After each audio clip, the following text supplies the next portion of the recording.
welcome guitar, welcome to another session. Today we are continuing on with some strumming patterns. We're going to be looking at particularly exercises 16 and 17 in the Hal Leonard Book 2, where we're going to get some new strumming patterns. So it says, following are two common syncopated strum patterns.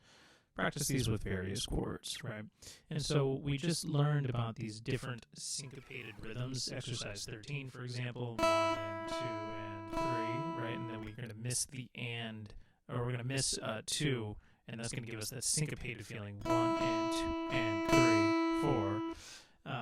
And so missing that strong beat, or the downbeat, is what we said gives us that syncopated feeling. Well, now we're going to apply that to strumming. 1 and 2 and 4 and 1 and 2 and 4 and. All right, I'm not doing that with any particular chord, but what we see is that this continuing eighth pattern, 1 and 2 and 3 and 4 and, is there, and our strumming pattern is down, up, and then we miss, and then we have to go up again, down, up, and then that repeats in the second measure here.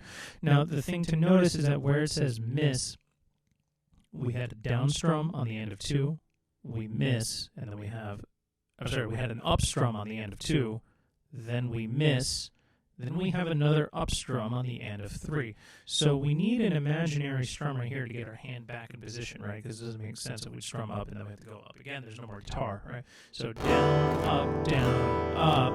We're going to strum down in rhythm, but we're not going to hit the strings. So it looks like this. 1 and 2 and 3 and 4 and. That way your strumming, your hand, is always acting like the metronome, right? It's always keeping that consistent 1 and 2 and 3 and 4 and. Practice this with several different chords. You can do one chord per measure. You can change chords throughout. I'm going to choose a G chord just to start with. Always practice with the metronome.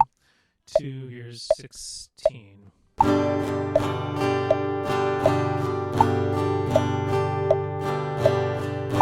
Just keep practicing it until you get really comfortable with it.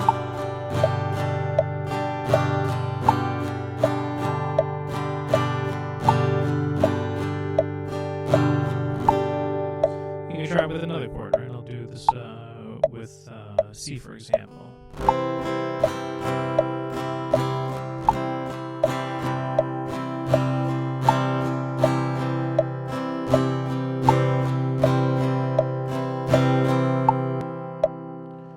So this is a good spot to, just pause this video, go ahead and work on that, practice it with a single chord.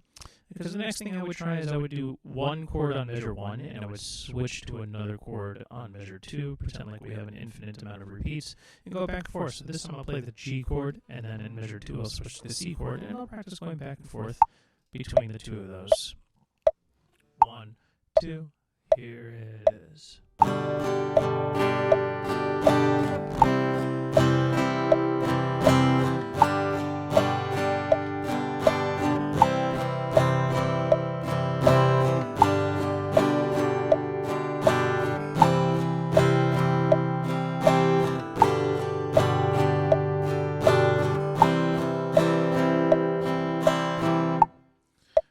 If you want to get really fancy, extra stuff here, you can always change on different parts within the measure. You can do 1 and 2, and then change here to a different chord. Right, so change on the end of 2. 1 and 2 and 4. So let's try that. I'm going to change on the end of 2 every time. Make that a repeating pattern, always with a metronome. 1, 2, here it is.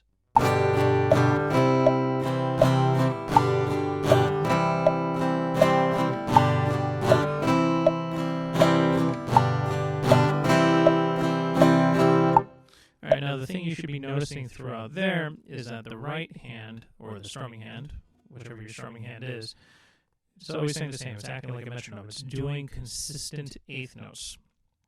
Like a needle on a record player, the only difference is that on count 3, it's detached. It's not going to hit the actual strings. Now, we can apply all this concept to exercise 17, where we are still missing count 3, as we can see here, but now we start with a quarter note, which also means we're missing the end of 1. Now, we've been really used to just doing down strums, so you're already used to that ghost strum. It's not really a ghost strum, that fake strum on the up, right? 1 and 2 and 3 and 4. And but you should notice that you've always already been doing that constant eighth note pattern, 1 and 2 and 3 and 4, and just innately based on the fact that your hand has to come back up. So that's the only difference here. We're just not going to strum up on the end of 1. We have 1 and 2 and 4. 1, 2 and 4. So you're going to miss this spot right here as well. Okay, I'll do that with the G chord. Actually, let's practice our A minor chord this time. Switch it up a little bit. Here it is.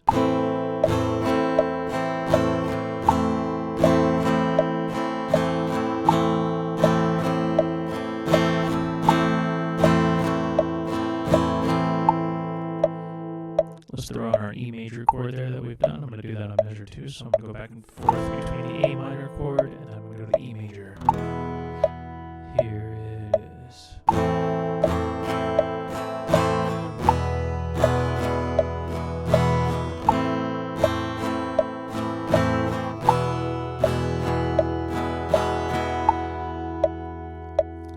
And of course, to make it fancy again, we can still change on the end of 2, so I could do something like 1.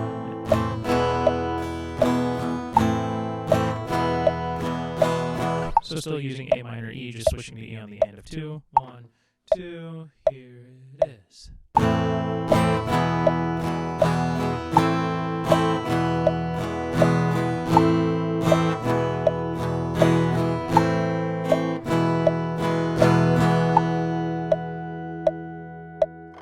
There's really so many different combinations that you can do here. At the back of the Hal Leonard Book 1, as we mentioned before, there's all the different chord charts. There's also several chords earlier in the book here that we have been learning, like the D minor chord and A minor chord, for example. So definitely try this out. You can practice along with the video, play the chords that I did. None of those chords are really required. You can do any chords you want, any combination you want. What's really important is just getting that really consistent strumming pattern in your strumming hand down.